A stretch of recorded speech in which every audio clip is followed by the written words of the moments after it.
Hello viewers. अब हम देखेंगे कि हमारे एडमिशन सेल में स्टूडेंट फ्रेश एडमिशन कैसे लेना है।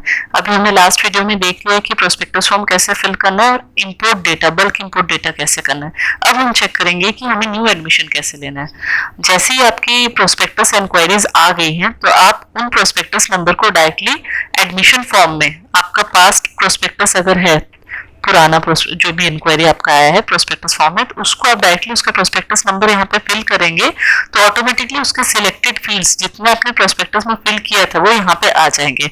उसी प्रोस्पेक्टस इंक्वायरी के अगेंस्ट में ही बच्चे को अगर आपको एडमिशन देना है तो उसे कंफर्म क्लास और ईयर में सबमिट करिए, सेक्शन में डालिए रश्मि सहाय, हमने यहाँ पे डिटेल डाल दिया, डेट ऑफ बर्थ आप डाल दीजिए। ये क्या हुआ कि मैंने एक प्रोस्पेक्टस फॉर्म को ही मैं कन्वर्ट कर रही हूँ, ठीक है। अब मान लीजिए अगर प्रोस्पेक्टस फॉर्म नहीं है तो भी हम इसको एज अ फ्रेश एडमिशन भी प्रोसीजर यही रहेगा। बस डिफरेंस क्या है, यहाँ पे आपको प्रोस्पेक्टस फॉर्म नहीं डालना है, आपको सिर्फ एडमिशन नंबर से स्टार्ट करना है, ठीक है। ये मान लीजिए एडमिशन नंबर भी हमारे यहाँ पे दो तरीके से आप डाल सकते हैं। मान लीजिए आपको ऑलरेडी आप सॉफ्टवेयर यूज कर रहे हैं, आपका खुद का एक सीक्वेंस चल रहा है तो आप इसको मैनुअल रख सकते हैं एडमिशन नंबर को। और अगर मान लीजिए कि आपको ऑटो जनरेट चाहिए, न्यू स्कूल सेटअप है और एडमिशन नंबर आपको सॉफ्टवेयर से ही जनरेटेड चाहिए, तो वो ऑप्शन हमारे सेटिंग्स में अवेलेबल है, वो हम बता देते हैं कि कैसे करना रहता है। मैनुअल या ऑटो एडमिशन नंबर आप रख सकते हैं। सेशन आपको सिलेक्ट करना है। बाय डिफॉल्ट जो सेशन रहता है वो फीडेड रहता है। हाँ, अगर आपको पुराना सेशन आप यूज कर रहे हैं, अभी भी ड्यूटी प्रमोशन का काम रुका हुआ है वगैरह कुछ अगर आपको चल रहा है, न्यू एडमिशन ले रहे हैं, तो आप यहाँ ड्रॉप डाउन से भी अपना सेशन सिलेक्ट कर सकते हैं, ठीक है। तो ये मैंने बता दिया कि एग्जिस्टिंग प्रोस्पेक्टस से अगर आपको एडमिशन फॉर्म में आना है तो यहाँ पे पीआरओ आपको डालना होगा। और अगर आपको वो नहीं करना है, फ्रेश एडमिशन लेना है, तो पीआरओ मत डालिए, डायरेक्टली एडमिशन नंबर डालिए तो वो भी आपका हो जाएगा। अब यहाँ पे हम देख लेते हैं कि जो प्रोस्पेक्टस नंबर से हम एडमिशन ले रहे हैं उसकी इतनी डिटेल्स आ गया है, ईयर ऑटोमेटिकली कैलकुलेट हो गया है। यहाँ पे आप चूज फाइल करके स्टूडेंट का फोटोग्राफ भी सेव कर सकते हैं। यहाँ से हम एक कोई भी स्टूडेंट का फोटोग्राफ ले लेते हैं एडमिशन का, पूरे क्लिक्स पे आप वर्क कर सकते हैं और टैप बटन पे भी आप क्लिक कर सकते हैं जो कि बहुत कन्वीनियंट रहता है, ठीक है। ये स्टूडेंट का फोटोग्राफ इमेज आ गया। आप कैटेगरी सिलेक्ट कर लीजिए, प्लेस ऑफ बर्थ अगर आप चाहे तो सिलेक्ट कर सकते हैं, रिलीजन सिलेक्ट कर लीजिए, कास्ट सिलेक्ट कर लीजिए,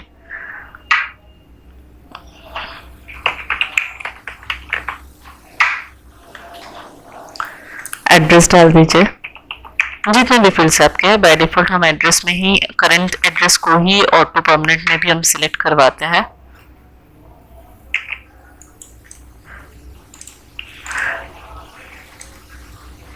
स्टेट, ये मिनिमम डिटेल्स है, ये मैंने ऑलरेडी सिलेक्ट कर लिया है। न्यू एडमिशन है, नंबर हो गया है।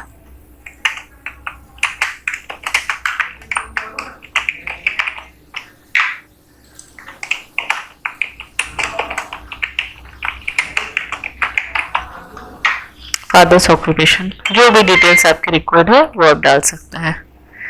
मदर्स ऑक्यूपेशन,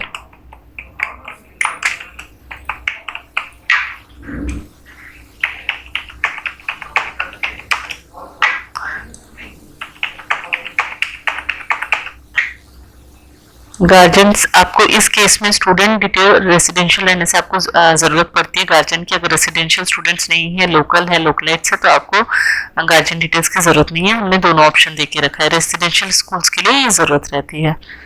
देन आपके पास ऑप्शन आता है एडिशनल डिटेल्स में staff ward. Yes, additional details completely school या इंस्टीट्यूट के अकॉर्डिंग की रिक्वायरमेंट के हिसाब से रहता है। इसमें आप स्टाफ वार्ड है कि अगर आपके जो स्टूडेंट का आप एडमिशन ले रहे हैं उनके पेरेंट्स ऑलरेडी आपके स्टाफ वार्ड है तो आप वो भी डाल सकते हैं। मान लीजिए स्टाफ वार्ड नहीं है तो आप उसमें स्टाफ वार्ड को यस करें और इधर से आप अपने एम्प्लॉय सिलेक्ट कर लीजिए।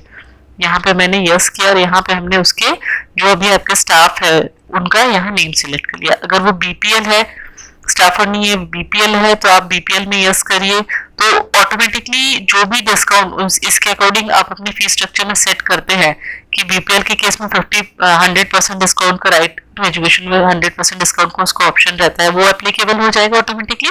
स्टाफ आर्ट में अगर आप मास्टर बनाते हैं वो मैं आपको आगे फीस में सिखा दूंगी। इसमें 50% अगर आप सेट करना चाहते हैं तो ऑटोमेटिकली उनके ऊपर स्टाफ आर्ट में 50% सेट हो जाएगा। हैंडीकैप में आप 75% देना चाहते हैं या कि गवर्नमेंट के 30 एक्स्ट्रा देना चाहते हो तो आप यस करेंगे, टाइप में सिलेक्ट कर देंगे, यस करेंगे तो ही ये इनेबल होगा हैंडीकैप। यहाँ पे आप टाइप मेंशन कर सकते हैं। ये रिपोर्ट आप अलग से मल्टीपर्पज रिपोर्ट में हमने ऑप्शन दिया, वहां से भी कर सकते हैं। हाउस या ग्रुप किस में वो बिलोंग करते हैं वो भी आप यहाँ से सिलेक्ट कर सकते हैं। इनिशियल एडमिशन, ये ऑप्शन हम कब देते हैं, जब आप फर्स्ट टाइम सॉफ्टवेयर तो अभी डाल रहे हैं लेकिन ऑलरेडी स्टूडेंट नर्सरी में आपके पास कोई एडमिशन लिया है और अभी उसके 9th में यहाँ से इस फॉर्म से आप 9th का डेटा उसका फिल कर रहे हैं, तो फर्स्ट टाइम जब आपके स्कूल में बच्चा कब एडमिशन लिया था वो आप यहाँ से डाल सकते हैं। अगर अभी क्योंकि एक न्यू एडमिशन में आपको दिखा रहे हो तो उस केस में ये जरूरत नहीं पड़ेगी। ठीक है। नेक्स्ट ऑप्शन आता है सिबलिंग्स डिटेल। ये स्टूडेंट जो आपका एडमिशन ले रहे हैं उसके ऑलरेडी सिबलिंग्स है तो आप यहाँ पे डाल सकते हैं। आप क्लास सेक्शन सिलेक्शन डालेंगे और यहाँ पे सिबलिंग नेम अगर डेटा फीडेड आएगा तो यहाँ पे आ जाएगा। अभी मैं फ्रेश एडमिशन ले रही हूँ, पहला बच्चा ले रही हूँ, इसलिए यहाँ पे कोई भी स्टूडेंट नहीं है। क्वालिफिकेशंस, मान लीजिए कोई बच्चा 10th 12th में आता है, उसके अकॉर्डिंग क्वालिफिकेशन डिटेल्स अगर आपको डालना है तो वो भी डाल सकते हैं। रिक्वायर्ड डॉक्यूमेंट्स में मोस्टली हमें जरूरत पड़ती है कैरेक्टर सर्टिफिकेट की, माइग्रेशन की, एडमिशन फॉर्म, आधार, ये सारी चीजें। अगर दूसरे स्कूल से आ रहे तो ट्रांसफर सर्टिफिकेट, ये सारी चीजें, आधार कार्ड तो सबसे ज्यादा यूज होता है, ये सारी चीजें आप यहाँ पे अटैच करके रख सकते हैं। इसमें से मान लीजिए मैं आधार कार्ड सिलेक्ट करती हूँ, at the time of admission student ने आधार कार्ड सबमिट नहीं किया है तो आपको ये वाला फील्ड डॉक्यूमेंट आईडी को ब्लैंक रखना है। ठीक है। और अगर वो सबमिट कर देते तो डॉक्यूमेंट आईडी आपको फिल कर देना है। जब भी उसे आधार के सामने कोई वैल्यू नहीं मिलेगी, दैट मीन्स वो एक्सपेक्ट करेगा सॉफ्टवेयर की आपने डॉक्यूमेंट सबमिट नहीं लिया है, स्टूडेंट का डॉक्यूमेंट जो सबमिट करना था वो सबमिट नहीं हुआ है। तो यहाँ पे हमारे पास एक ऑप्शन दिया हुआ है documents report.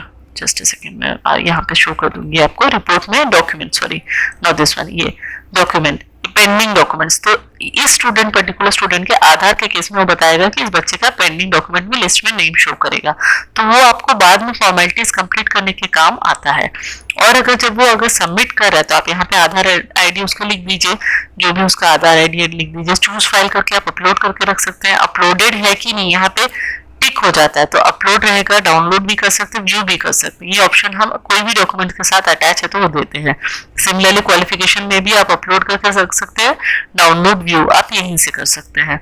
At the time of admission अगर वो कोई अलग से फैसिलिटीज लेना चाहते हैं, स्पोर्ट्स फैसिलिटीज लेना चाहते हैं, कि कोई भी अलग फीस लेना चाहते हैं, डांस फैसिलिटीज लेना, तो आप वहीं पे जो कि पर्टिकुलरली इस बच्चे के लिए रहता है आप यहीं पे उसके ऊपर एप्लीकेबल कर सकते हैं।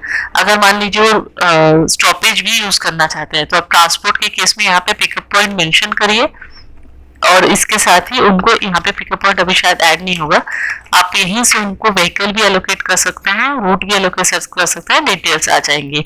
अगर ये रेसिडेंशियल है तो आप हॉस्टल रहेगा तो आप हॉस्टल भी यहाँ से एलोकेट कर सकते हैं। देखिए यहाँ पे अभी हमारे हॉस्टल में डेटा फीड है, मैं हॉस्टल सिलेक्ट कर रही हूँ तो यहाँ से आप हॉस्टल भी फीड कर सकते हैं। ठीक है। अभी सबसे पहले हमने जितने अभी डिटेल्स डाले हुए हैं इतने को मैं सेव कर लेती हूँ, इतने डिटेल्स के साथ मैं अभी इसको सेव कर लेती हूँ। रिकॉर्ड सेव सक्सेसफुली, ये हमारा एडमिशन आईडी है। एडमिशन आईडी का भी लॉजिक है, दैट मीन्स ये आपका फर्स्ट कॉलेज है, ये आपका पहला इंस्टीट्यूट है। मल्टीपल इंस्टीट्यूट के केस में ये आइडेंटिफाई करता है। ये सेशन है 21-22 का एडमिशन, इसलिए 2021 का इनिशियल दिखा रहा है। ये फर्स्ट स्टूडेंट है, 2021 का पहला स्टूडेंट है, ये आपको सिग्निफाई करता है। ये स्टूडेंट आईडी ईआरपी की आईडी है। ठीक है। इससे आप आईडी कार्ड भी मेंटेन कर सकते हैं, फीस में भी यूज कर सकते हैं, और एल्स अगर आप चाहे आपके कॉलेज आपके स्कूल में जो यूज हो रहा है एडमिशन नंबर, इससे भी आप वर्क कर सकते हैं। इसके बाद आ जाता है यहाँ पे आपको कंफर्म करने के लिए उनका फीस स्ट्रक्चर, जो कि मैं आपको आगे जाके बताऊंगी नेक्स्ट वीडियोस में। यहाँ पे मैंने अभी फीस क्रिएट नहीं किया है। ठीक है। ये हमारा एडमिशन हो गया।